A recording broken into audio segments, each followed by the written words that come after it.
Thank you for joining us for Expo 2018 and the Town Hall on Advocacy.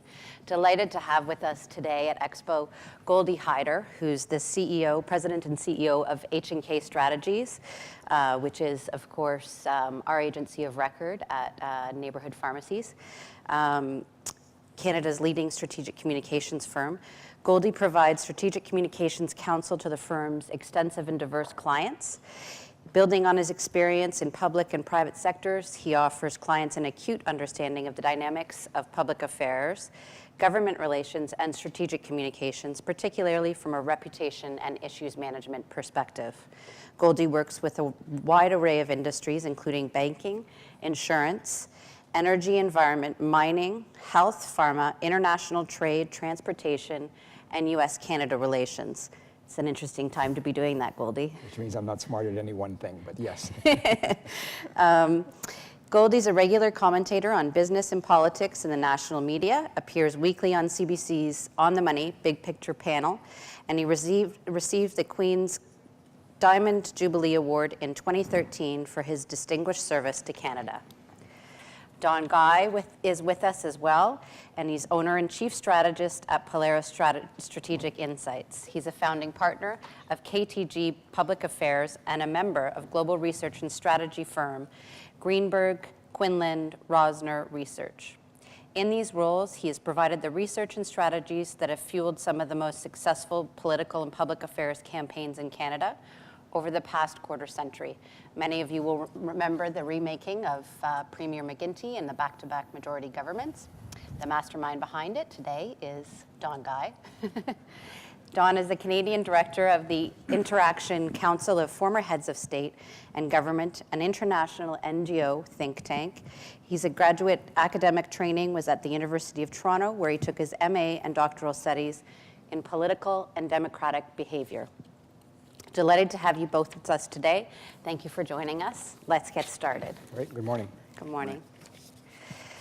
So, looking at the landscape of pharmacy today, we believe in a unique position. You may tell us otherwise in terms of the uniqueness of our industry as other regulated industries face barriers. What advice do you give clients when they're in a dynamic external operating environment that includes increasing competition and price compression by payers? Well, if there's an overarching theme that I want to cover today, it's the transfer of power that has taken place from institutions to the public writ large. If there's a frustration, and hopefully Don can echo what I'm saying here, because I certainly see it across the sectors that Amy had mentioned, is people are basically playing the new game under the old rules. And that's one of the reasons that progress is not being made on many, many fundamental public policy issues here in Canada. And that's the disruption that we are all facing together. And I was here yesterday briefly and heard a lot about the disruption that's taking place. And what I see is that there's a logic to a lot of the arguments that you put forward, whether it's in healthcare, whether it's in any of the other industries that you mentioned here. I spent a lot of time in pipelines. I should look like Don, based on what I've gone through. Somehow managed to preserve not pulling all my hair out, dealing with engineers every day. They just think logic will carry the day in any of your arguments. And what's happened now is the power has shifted really to EQ, not IQ. And so it's a lot about how do you connect with audiences that matter to you, but also audiences that matter to governments from an emotional perspective, because not everybody acts based on rationality. And I think you're seeing a lot of that in some of the public policy issues that we're going through. So I don't think it matters whether you're in a cost pressure environment or not cost pressure environment. What that means now is, and Don will love this plug, but data has become the critical element for any industry to tell its story. You know, I'm in the storytelling business largely as a public relations practitioner, but that story now has to be based on data. So you really need to have a good understanding of not just what the facts are, but what the perception is about you, your role, your industry. I mean, I think, and I'm sure we'll get into this as the panel goes on, but you're in a very interesting place. If I got the statistic right, what was it, 1 in 4,000, you have, with the number of pharmacies that you have across Canada, you're interacting at a ratio of about 1 to 4,000 Canadians. And politically, you got what, maybe 100,000 people in a constituency, and you got one representative. Just for context, you're having an incredible amount of contact with Joe Public. And I think Joe Public has the opportunity to help you shape your public policy agenda better than if you tried to do it, A, by yourselves, or worse, if you relied on government to do it for you. That's great. Thank you, Goldie. Well, I think that's bang on. And I just want to pick up on that last point that Goldie raised, which is the contact and the time that you spend with your customers, with your clients. And that, to me, is the core insight around the opportunity to create value for this industry going forward is in this. People want a more control of their time and their circumstances as consumers, but also as patients. But they also want more of yours, or more of somebody's. And the way the medical profession, for example, is organized, as sole practitioners still typically speaking, it is increasingly challenging for doctors to spend that time with patients. It's the number one complaint. So the cognitive services that people think they should, by rights, but also by desire, receive in that circumstance, there are constraints on the ability of medical practitioners to do that.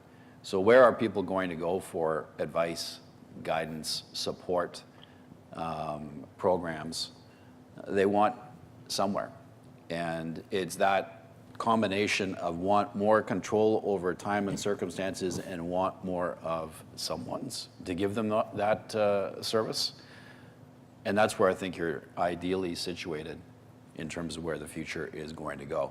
And it's going to happen both in a bricks and mortar context, Goldie, to your point, people in the store, but it's also going to happen increasingly online. And the relationships that you build and are already building with those kinds of discussions with your customers provide you the opportunity to really expand that pipe. I just want to add one other point, and that is at a macro level, where the public, it's about healthcare. It's not about pharmacies, it's not about it's healthcare writ large. I have a point of view on this. It's not backed up by data necessarily, but my sense is that the Canadian public has actually moved past our governments in terms of how prepared they are to see a modernized healthcare system in Canada. That they're prepared to have innovation occur in the sector. They're prepared to have a sector that has that dreaded two-tier model, because it exists now for the most part. But with respect to our political leaders, there's never been any real courage. I mean, the field is littered with people who have put it in their platforms to modernize healthcare, deal with wait times, and create innovation in the system, all of that stuff. Rarely do you see it happening. Most of it's just about allocating money to some problem, and sometimes it works and sometimes it doesn't work. Sometimes the money never even flows, right? But I really believe there's a vacuum of leadership on healthcare, and that the public will reward an industry or a political party or a leader who will step forward and say, I'm willing to have that conversation about how to modernize our healthcare system because the current system is unsustainable. Right? I really believe the public has moved past, and we in political spheres spend too much time saying, well, I don't want to go there. That's a really high risk maneuver for anybody. You look at even the last federal election, hardly anyone talks about healthcare in their top 5 priorities anymore. Right? It just doesn't emerge as a major topic. I mean, Harper did it, I guess, in 11 or 6 or 2006. But over time, people have realized that there's not a lot of reward to talk about healthcare in politics, so they've backed off. But my view is the public is actually ready to go on a journey with people to say, how do we modernize our healthcare? How do we make things better? Because they are, frankly, throwing up their hands in many cases. It's become acceptable that I can't get a doctor for 2 years, which is wrong on so many levels. So there is a vacuum of leadership there. I think that's to some extent right. I mean, the public is always ahead of the politicians, and particularly with the pace of change in markets and society accelerating so quickly, it's really challenging for governments and politicians to keep up. I wonder whether the way to advance the conversation, though, is around small, meaningful change as opposed to big modernization and let's finally have two-tier. And I know that's not what you're saying, Goldie, but it's the kind, to me, it comes back to that point. It's the kinds of things you are trying to do in your stores every day, and what more you can do in that respect. I think you're exactly right. In terms of healthcare, people do not divide it up anymore. They just want the service. And I think that's where the opportunity lies. But you also speak to the point, I'm sorry, I know you want to get into another question, but like, to me, this is the central issue, is how do you change public policy today, right? I mean, Don is absolutely right that public policy in Canada is evolving incrementally and always has evolved incrementally, short of a crisis, right? And we don't have a lot of crisis in Canada. My dad likes to say the problem in Canada is we don't have any problems, so we make them up. And there's a lot of examples of that. The point now is, though, that the markets and the innovators, they're not waiting on incremental policy changes. If you overthink the opportunity, someone else has moved into it. So there is a reward to take more risk than we're accustomed to taking in Canada, because public policy in Canada used to be very incrementally done. It still is very incrementally done. But innovation and digitization and globalization is changing the way in which public policies are being changed. Like, just look at the way Uber happened or Netflix happened or anything else. Once they've arrived, your policy has to catch up, right? Which is not the most effective way of making public policy. So I'm going to ask a question about when we look at pocketbook issues and what's driving voter behavior and the issues that drive the ballot box. If healthcare is not number one, what does that mean for pharmacy if we can't even have the number one issue be healthcare top of mind to the electorate? And should we be driving the conversation around things like pharmacare, or should we be shaping the conversation in other ways around, finding efficiencies in the rest of the healthcare system? Because pharmacy feels there's a fatigue with the number of cuts and the kind of compounding impacts of kind of death by 1,000 cuts over the last decade. And so stagnating and declining markets, and barriers to growth opportunities. There doesn't seem to be a seat at the table yet in terms of having pharmacy there and solving problems like alternative levels of care. How does pharmacy position themselves to kind of be top of mind at the ballot box and beyond the ballot box in a sustainable way kind of every day as that valued, trusted partner?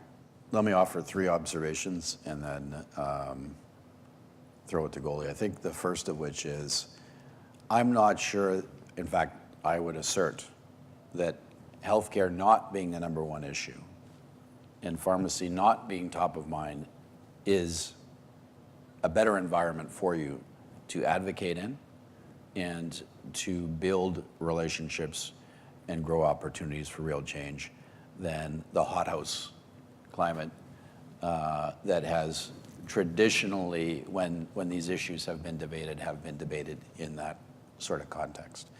I think the second thing is, yes, it's increasingly challenging for governments to keep up with public opinion and consumer opinion based on innovation that's happening in the marketplace.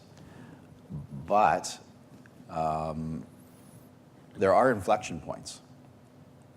And those inflection points are typically in elections or leadership campaigns within political parties, whether it's at the federal or provincial level.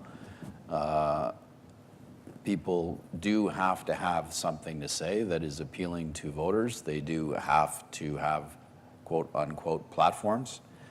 And the opportunities to make both incremental and eventually significant change take place largely in that context as opposed to the hothouse crisis environment.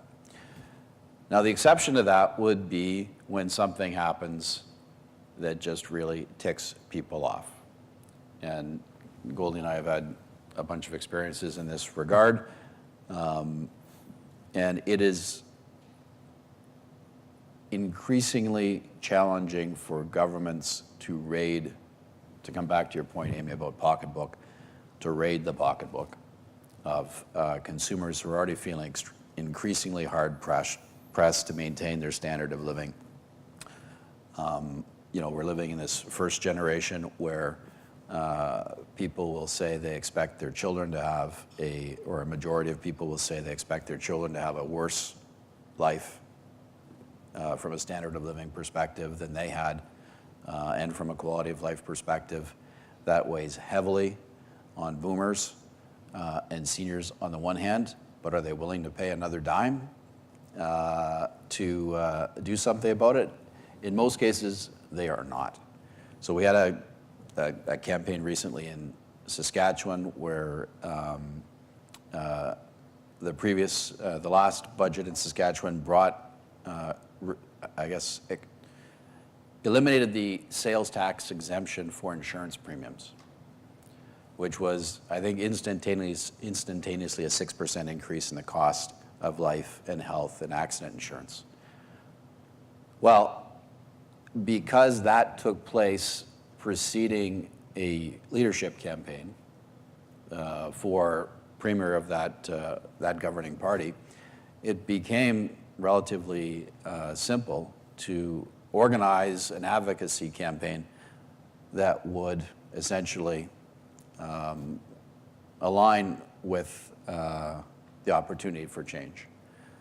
And the winner of that race, Premier Moe, said he would, after a significant advocacy campaign, said he would undo that change, and they announced it, I guess, it's April now, so they announced it in February.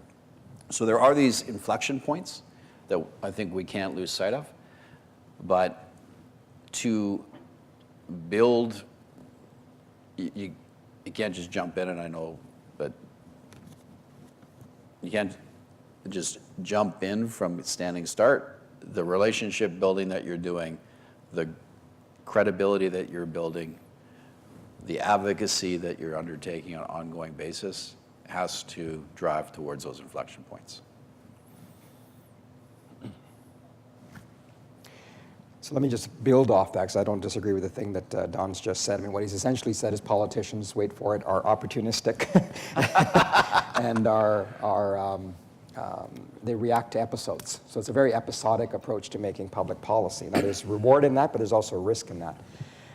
In my opinion, looking at the industry that you're in, first of all, I mentioned data. I think data is going to be key to figure out what do people actually think about you, how far are they prepared to go. We talked, I guess you talked, I was here yesterday, here some of the other panelists talked a lot about trust and the trust that you have. Well, trust, as we all know, is very, very hard to get and very, very easy to lose. And so you want to have an episode, get a pharmacist to do something that crossed the line and something happened to a consumer or a customer or a patient, you'll have regulations faster than you realize. And it'll be for everybody.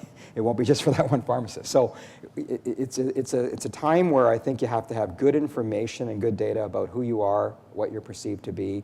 And through that, I think you're going to get a chance to tell a story that is a very publicly focused story because of those interactions that you're having with the public.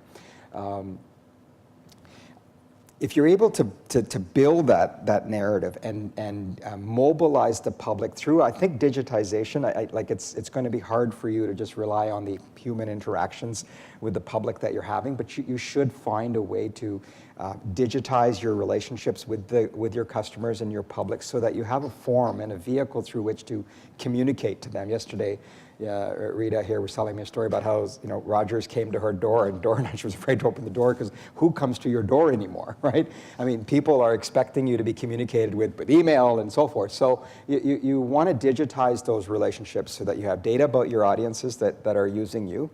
You have a way to engage with them. You have a way to mobilize them because, to build off what Don was saying, ultimately, there's sort of the 3 A's I talk about. The audiences matter. The advocacy strategy that you put together matters, but most importantly, beyond those two things, is how you amplify that. How do you build what I call a parade of support that seems to later get picked up by pollsters to say, hey, the public seems to be thinking that, this is what they're interested in. Well, that didn't just manufacture itself. It was created. And so, do you want to lead a parade? What will that look like? And how much data will you have to guide it? And how prepared are you to play a game in which, the whims and flows and the ebbs and flows of the political arena in which we operate, minority governments, one day they want to spend money, the next day, are you prepared to play that game? And that's the frustration I think so many industries face, is they just want to run their businesses, they want to be left alone to do it, and they want to do good, obviously. That's not the world in which political people are operating right now. And so you have to figure out where do you fit in all of this? So I'm going to ask a question of the audience. Can people raise their hand who are active on social media, who actively engage in different mediums, whether it be Twitter or LinkedIn? Can you put up your hand if you're on any of those platforms? How many people today tweet about their work as kind of ambassadors of the sector of pharmacy? How many people, share their ideas or identify themselves in that way? Or what's the willingness to kind of engage in that way in the room? Can you put up your hand if you're willing to kind of say, I identify as kind of an ambassador of pharmacy today? So is there a role in the new mediums and the new channels that we operate in to shift from not only the traditional kind of engagements on, having Justin, for example, having op-eds and having thought leaders within pharmacy, having Bertrand Balduc stand up and do those thought leadership pieces? What is the role of the individual in terms of catalyzing and moving the care of pharmacy forward? Well, I think it's critical. And thank you for teeing up that question, Amy.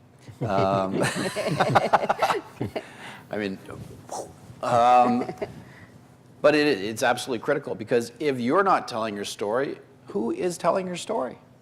And the only thing, to come back to the way Goldie started the conversation, the only thing that will move public opinion, which then influences and moves political decision makers and public policy, are stories and narratives that are driven by content and that are shared as widely as possible. And the place where these things are shared and where they live right now is on social media or digital, whatever the case may be. It's essentially best practice for, we do it, I know you guys do it. When you take on a significant effort of this kind, the first thing you do is get people signed up with social media accounts and get them start to tell their story, start to engage. And they come kicking and screaming, but they get there eventually. Yes, even exactly. Engineers. It's uncomfortable, and it's particularly, frankly, it's uncomfortable for some of us of a certain age who haven't done that. We didn't grow up with that. But it is where the world lives. And we're now in this really interesting place, and I think it's only going to accelerate, which is the only reason to do an op-ed now is not for the readership of the newspaper, but so you have a piece of content that you can distribute it through your social media channels. That's it exactly. Yeah. Yeah, look, if you choose to withdraw from that form, you do so at your own peril. The world's just moving on. It's just moving on, and it is a place where very quickly change can be brought about, as we're seeing around the world, in whether it's a revolution or overthrowing governments and so forth. So I recognize the risk, and we interact. I particularly do a lot with general counsels, and they're always worried about what does it mean if and so forth. Figure it out. You're going to have to figure it out. Like I said, I literally just recently finally had a client succumb to Facebook and have a Facebook page. I said, you need to know, they're talking about you anyways. All it means is you have no forum in which to respond about what they're saying about you. So if you think you're getting ahead by sitting on the sidelines of social media, no, the people are still talking about you. And they're forming their opinions, and they're telling your story, probably not right, on your behalf. Those who want to defend you and those who want to get you are probably not telling a fair story either. But it's happening. And so if you ignore it, no problem. People will just keep talking about you. So I think it's imperative that you figure out what is your story, who are the audiences that matter to you, how do you engage them, how do you provide them with information, how do you share with them insights and information that they're then able to share with their networks. You know, I talked at the top about the change that's taken place. What's really happened is, you know, institutions used to be where the power resided. But now it resides in networks. And networks aren't necessarily elected. They're not formed by regulation. They just exist, right? And they grow and they morph, and they've now become, I mean, I've got 3 daughters in the ages of 18 to 23. Some of the issues I've talked to them about around public policy, they're actually interested in this, I'm not boring them. They look at me like, what planet are you from? Because to them, the whole world is one place. They look at regulations and mobility issues and, you know, why do I have roaming charges if I'm in another, like they just don't get it. Because they're living in a world in which they grew up with digitization, right? And so you want to connect with that audience, it's not happening because you put an op-ed in the Globe and Mail. It's only because you want to share it, as Don said. That's terrific. Cannabis. The role of pharmacy. Are you going to stop it? Are you going to stomp it out? We've got smoking cessation programs for you. That's excellent. But the role of pharmacy in cannabis, and you know, whether having pharmacy involved in cannabis, whether it be as an alternative and part of the solution in terms of the current opioid crisis, and another therapy, whether it be having that advice in terms of drug-to-drug interaction, whether it be switching from an inhalable to another form, or whether it be gathering the evidence around the clinical profiles of patients for real-world evidence and eventual globalization kind of the industry and commercialization. What does cannabis look like? What drove the decision to have cannabis legalized? Some of the politics behind it. What does it mean in terms of the future kind of demographic face and map of Canada? Well, let me unpack the last part first and then talk a little bit about what we see in the data. So the issue was essentially put on the agenda by the Young Liberals of British Columbia, who organized themselves, and you know, there was an advocacy effort in British Columbia in particular by a group of advocates that aligned with that, and they were heading for a confrontation with the then leader of the third party, Justin Trudeau, as he put together his election platform. And so to avoid the confrontation in the first instance, and to have something to say to millennials in part, but also, you know, boomers who had grown up and using the product, that would affirm their lifestyle as opposed to say they were wrong. They embraced the policy.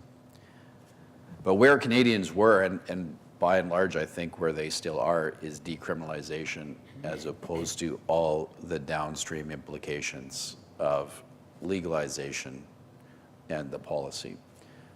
And the challenge, I think, for both now the federal government is it's having its fight with the Senate, yet another one, and this one is fairly animated, or the provinces that are going to have to deal with the consequences of retail and enforcement, is, I think Canadians are saying, where's the safe pair of hands? Who can I, if you know, if you're not a user, if you're not a core user already, then you're saying, definitely where's the safe pair of hands? Who can I trust? Who can I believe in? What are all the issues to avoid that Amy raised. And if you were a core user and, the way that you were provided product in the past is going to be forced out of business, you're asking those questions, ironically, in even more vehement way. I mean, we've done several surveys now on this topic, and pharmacists and pharmacy are seen as the safest pair of hands for retail of this product. And it's not close. So there's not just I don't know if the word is opportunity, but as this policy, as the legalization framework evolves, people still think pharmacy is the safest pair of hands. So I'm going to answer your question with a question, which is, what do you want it to be? What do you want the role of pharmacists to be in the cannabis space, if anything? For those of you who think there should be a role, what is that? Because what I've been trying to say all morning is, you can have what you want if you do the things that we've talked about. I mean, no one's going to begrudge you for putting up your hand and saying, we think we are those safe pair of hands. And the data, and our own data at H&K shows the same thing that Don's does, is there is an opportunity. Should you put up your hand and say, like, let's go and build this parade that says, safe distribution is going to occur with those you trust. And who do you trust? You trust the pharmacist, right? I mean, I can see why governments want to put it in the LCBO and so forth. That's currently not on the agenda. It's currently not necessarily that automatically you're going to get the opportunity to be a distributor or sales and offer this to your customers. Is it a possibility? If you want it to be, sure. The question is, do you want it to be? And I think that's what you have to figure out is, what do you want? What's your story? And then you do all the things that we've talked about today. And I promise you, if you build that parade, the political people find parades. That's what polling is. They look at, where's the mobilization happening? Oh, there's an opportunity, that old Chinese proverb, there go my people, let me get ahead of them to lead. Well, that's how it works. So really, you get to decide what your role is, what you want it to be. That's the tougher question. That's a great point.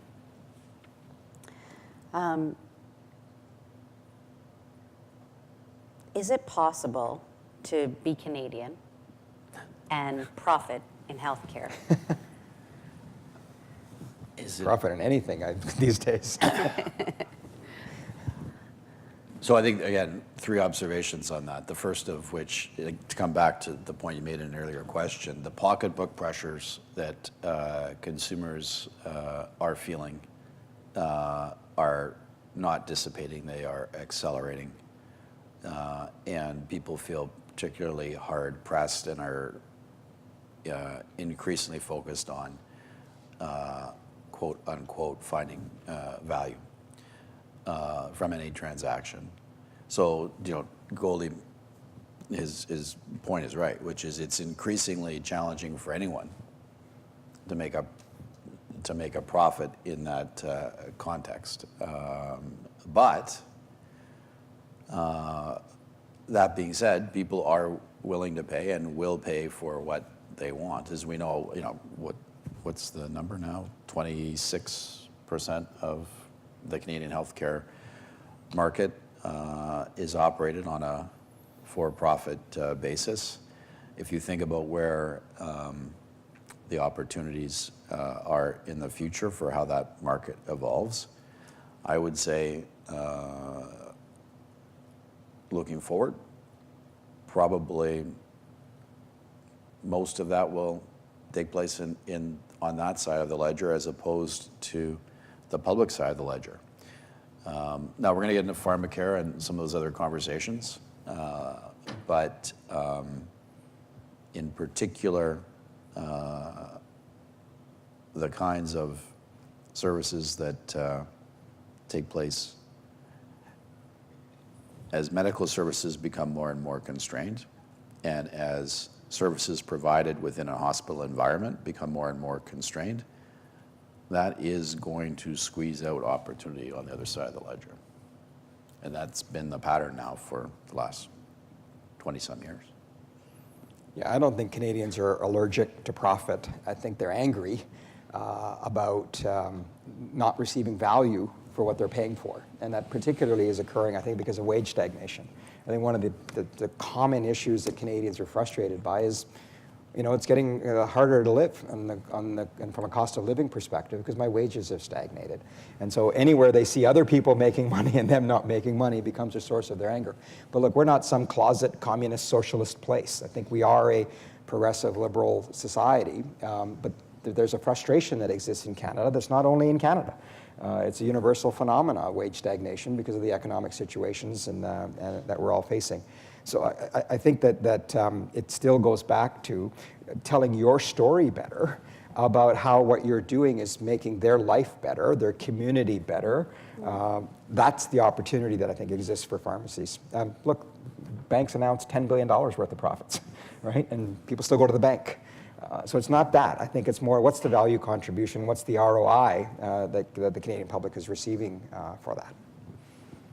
Yeah, and it's, just to pick up on the bank point, the bank point is a really interesting example about how Canada is a different environment than many other places in the world. Canada is virtually the only place in the Western world where banks are some of the most esteemed institutions. And it's not just about the 2008 meltdown. That accelerated the crisis of confidence in banks in other jurisdictions, but that was the case before as well. So there are nuances in the way the Canadian environment works and the Canadian public opinion marketplace works that, again, you're well positioned to take advantage of. As I said earlier, on healthcare, people know there's a for-profit system now. They're not that naive. They actually know. They believe that there's room probably for more, so long as I get value for whatever it is that I'm paying. That's the frustration, is they don't feel the value. I mean, to tie the cannabis story, I feel like all our governments want us to get high, so we're not paying attention to all the taxes and the debt and everything else that's going on, I say tongue in cheek. But that's part of the frustration. People are paying more and not getting much back. And so that's why I think you're having either people who are withdrawing, rebelling, becoming agnostic, or becoming active. There's all those groups exist within Canada, but that's the source of frustration in my mind is, what am I getting back for all of this? That's great. Pharmacare. You raised Pharmacare, Don. Well, you were going to raise it, so I raised it. So what's up with Pharmacare? We've got Dr. Hoskins ready to lead that parade, and pockets of it emerging through the country, different definitions. What does it mean?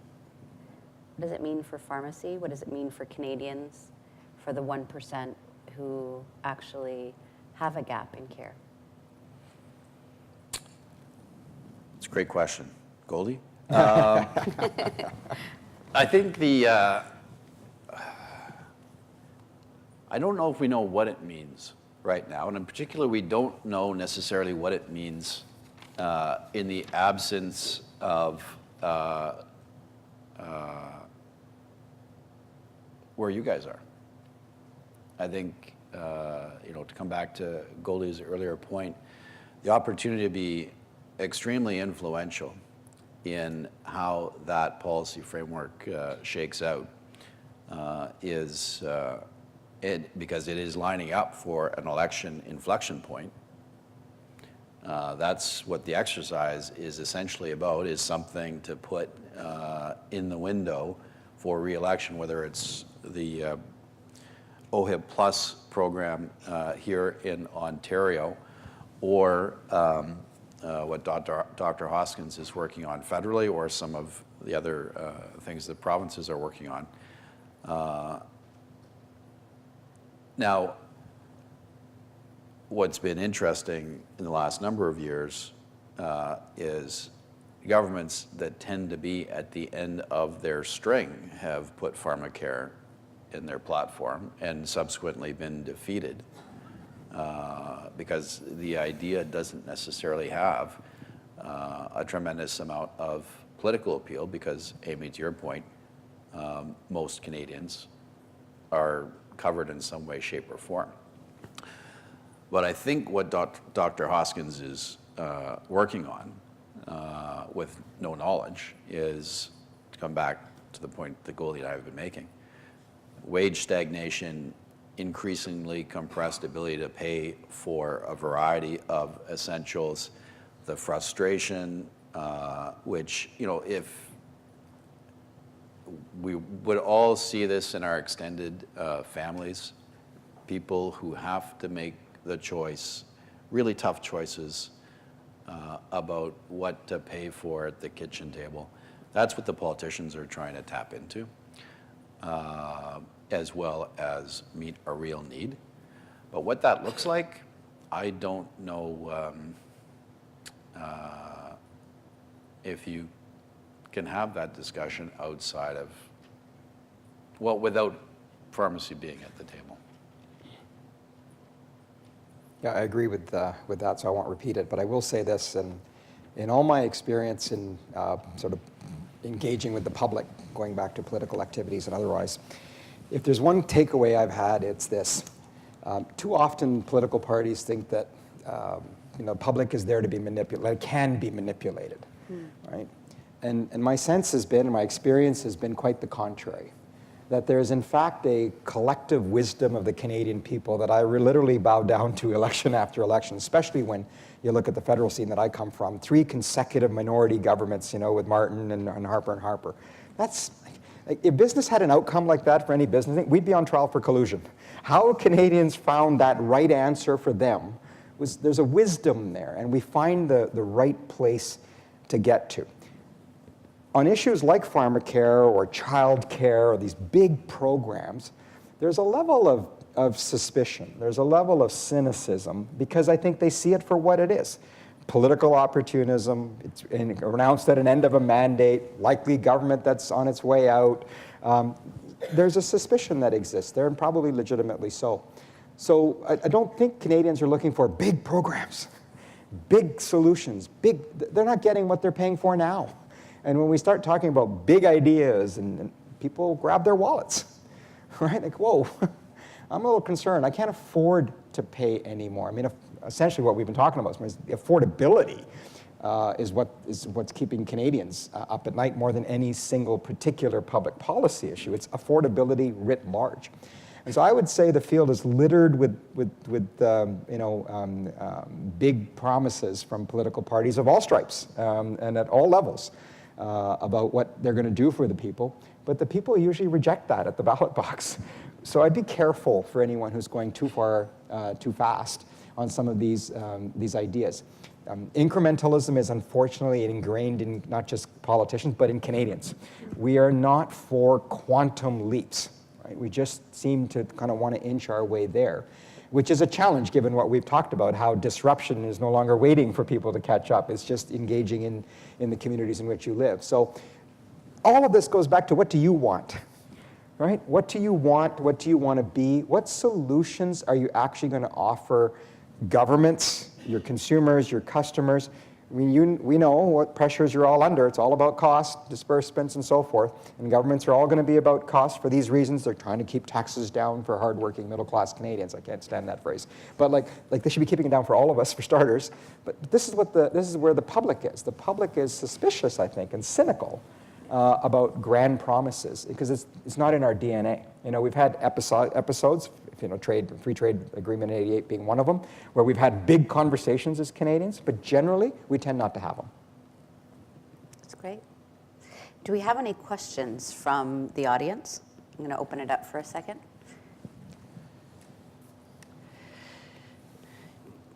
Jane? So Jane is chair of our Advocacy and Government Affairs Committee. Mm-hmm. Thank you both. Really appreciate it on some of the commentary and some of the suggestions.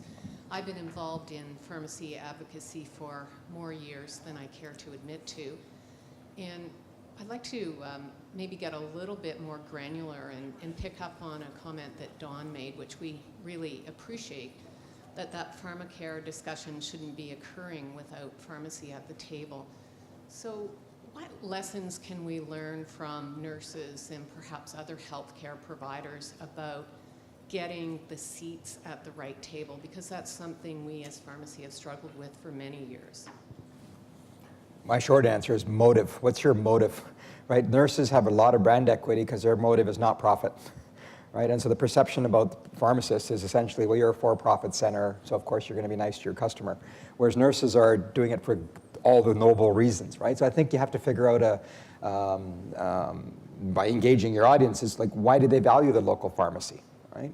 I mean, one of the reasons I think banks have done well is because they're always in the community, and so are you.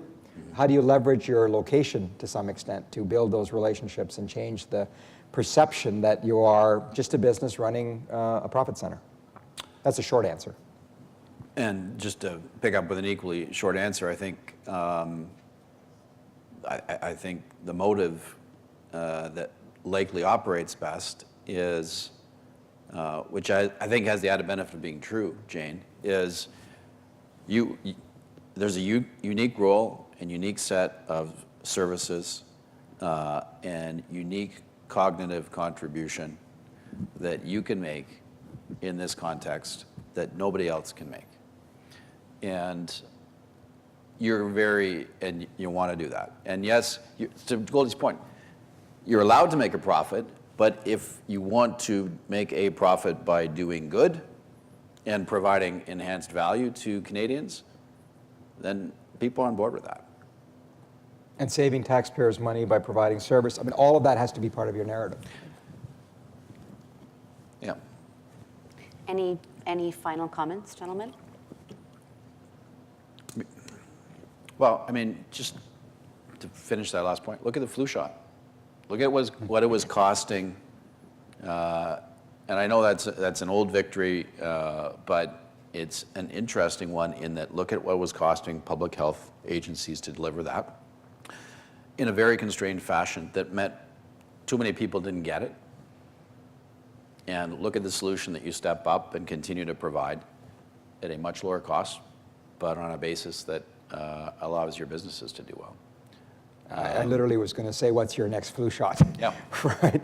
Because I think as you build up momentum towards saying pharmacists have an expanded role in healthcare, and that their role, as by extension, will help governments deal with some of the problems that they're trying to solve, primarily around the cost of healthcare, and therefore impact the taxpayer, who really can't pay any more than they are currently. What is your next flu shot? Think about that. One of the things that we would say is our next flu shot is pain management services and providing opportunities to manage pain within pharmacy. And I think pharmacy has been at the front lines and responded probably fastest in providing harm reduction solutions, in dispensing naloxone, and providing those services. But in our view,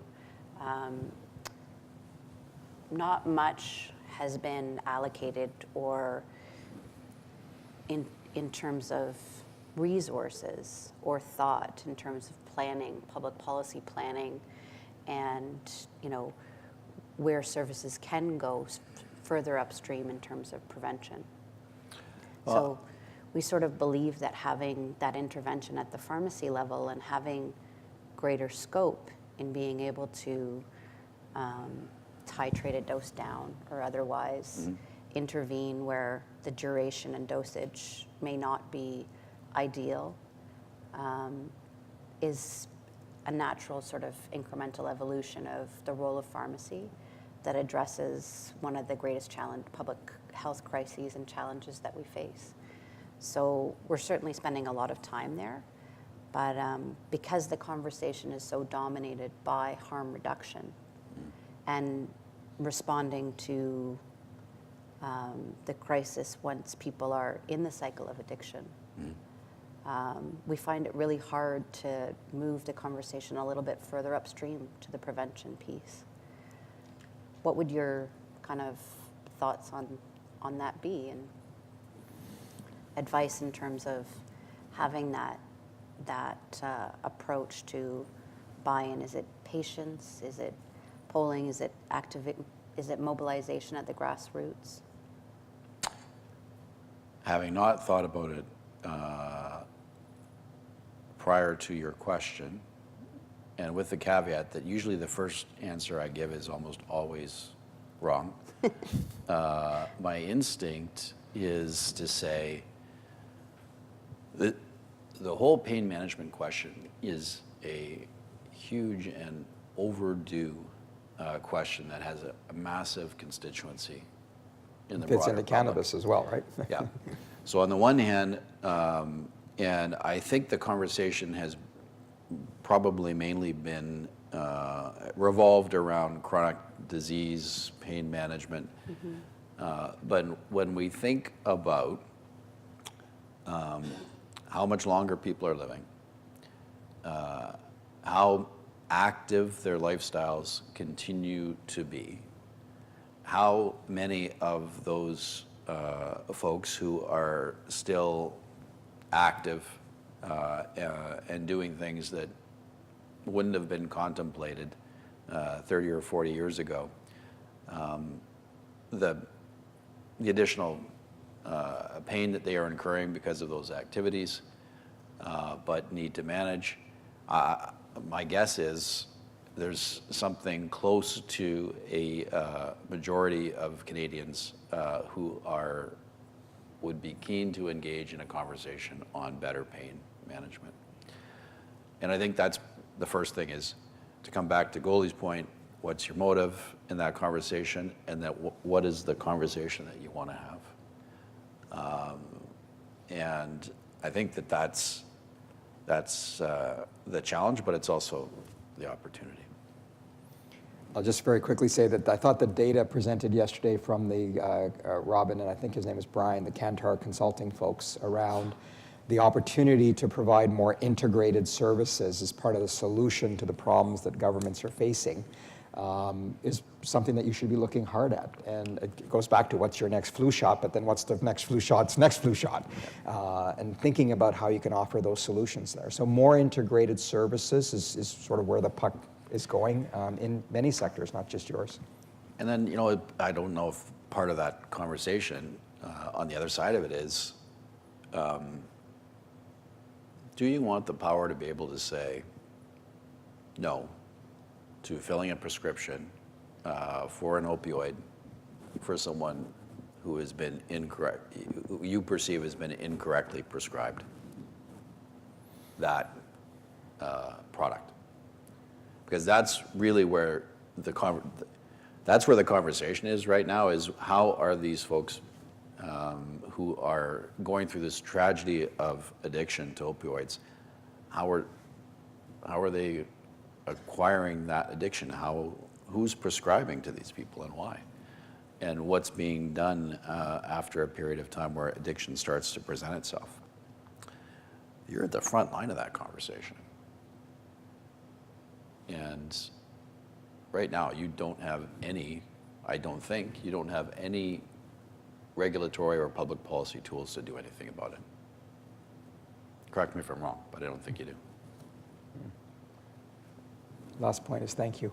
Thanks to Justin and all of you for this morning, and pleasure to be here with Don. Thanks, Amy. Yeah, thank you, you. Goldie. Thank Great. you for making the time. We really appreciate it. Your terrific insights. And Polera, market research, H&K strategies, PR and GR Soup to nuts. advocacy, soup to nuts. Go-to firms. Thank you very much. Thank you both. Thank you.